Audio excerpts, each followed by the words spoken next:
Perceptions. So I'm going to share with you perceptions, a couple of stories about perceptions. There's a movie on my life. The movie is called Running Brave. The movie starred Robbie Benson. Robbie played Billy, Robbie played me. And Robbie and I became very good friends, and until a few years ago, we raced each other at 10K runs. If Robbie Benson was here, he would tell this table, I beat Billy in these 10K runs because I'm a faster runner. Well, I acknowledge I'm 75 years old today, and Robbie Benson runs faster than me. But I want to tell you why. I'm Sioux Indian, and even that's a perception.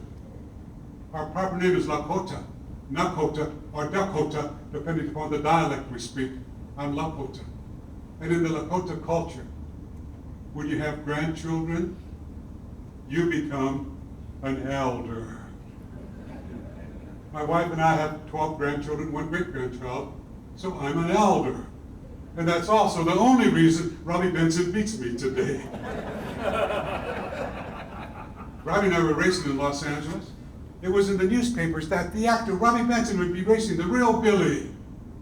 We received dozens of phone calls from 1st, 2nd, and 3rd grade school teachers, followed by letters from the little ones, their communication to Robbie and I.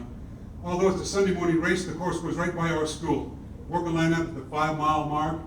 We're going to cheer for you and Robbie when you both run by. And would you both be willing to wave at us? And would you wear special t-shirts with Running Brave in front, Running Brave in back, so we can distinguish you and Robbie Benson from the other 2,500 runners? Now I went this table here to realize, with me being the real Billy, and my Olympic colleague here to realize, with me being the real Billy, I took the liberty. I made my Running Brave sign twice as big as Robbie's. The race is underway. We're running side by side until we're 500, 600 meters from the little ones. At which point Robbie Benson looked at me, and he decided at that precise moment, although we agreed to run side by side, he decided to throw in several 29-year-old moves. On my then rapidly approaching 60-year-old body, he immediately opened 20 yards on me.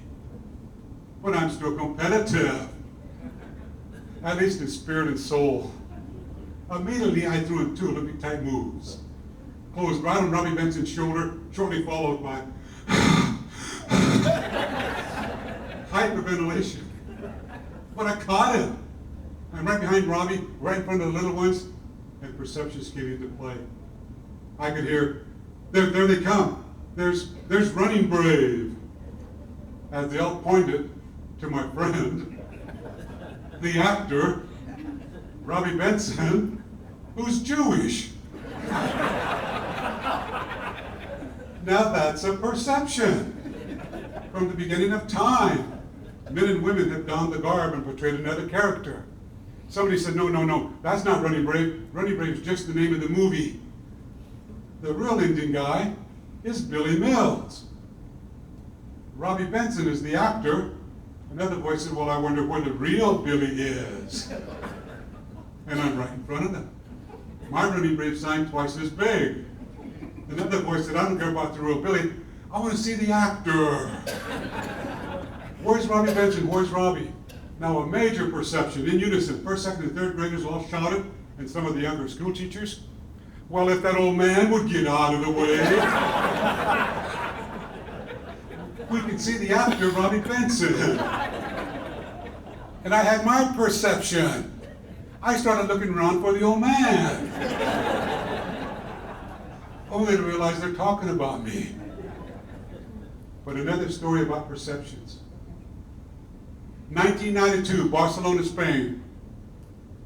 5 minutes before the 10,000 meter run. I was given 4.5 minutes of worldwide coverage. 1 billion people saw this program on me. That particular year, through the help of multitudes of people, we raised $28 million for charities worldwide.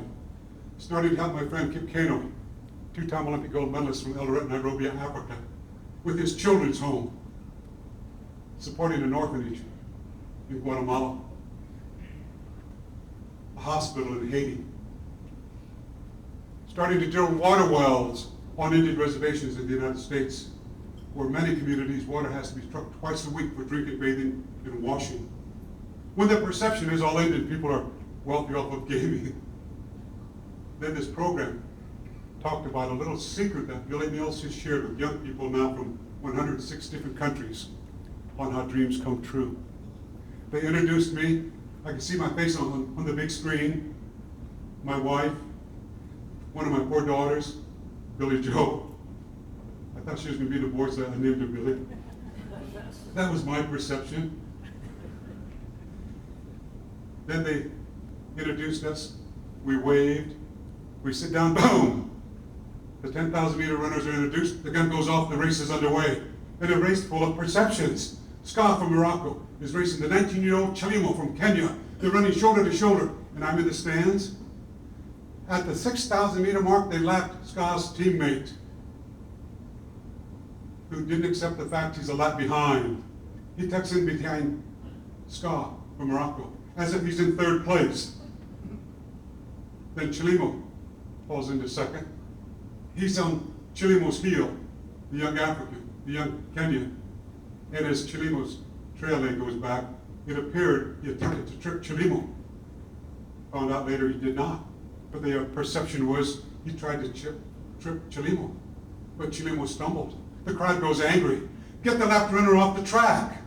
People around us. Several laps later, the lap runner ran alongside of his teammate.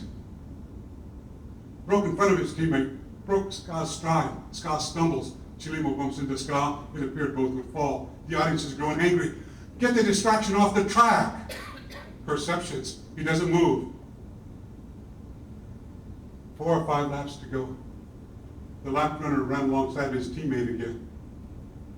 The 2 Moroccans began to communicate in their native tongue, and perceptions flew. They just assumed they're plotting against the Kenyan. I was told later, all Ska was saying to his teammate was something to this effect: leave Chalimo and me alone. Let me compete against Chalimo. Let me represent you and I, our Olympic team, our country, with dignity, with character, with beauty, with pride. Leave Chalimo and me alone. That's the way people interpreted the words as they heard stories and shared with me. Perceptions continue to fly. 1 lap to go. Meanwhile, they're demanding both Moroccans off the track. 1 lap to go. The lap runner stepped off the track. The place explodes into an applause. I'm on the final curve with my wife, our daughter, one of the $40 million Olympic corporate sponsors, another gold medal friend of mine, and Chalimo powers to the front. He's going for the gold. 300 meters to go. Ska is hanging on to him. All of a sudden, Chalimo's head begins to wobble. Ska thought it was weakness. You can see Ska gather. Unleashed this devastating kick. Goes past Chalimo, wins the tape. Breaks the tape, wins the gold medal, and the audience is angry. They demanded action. They wanted the gold medal taken from Ska, given to Chalimo. We need to teach our young people critical thinking. You learn critical thinking through sport a lot more effectively than maybe in a classroom.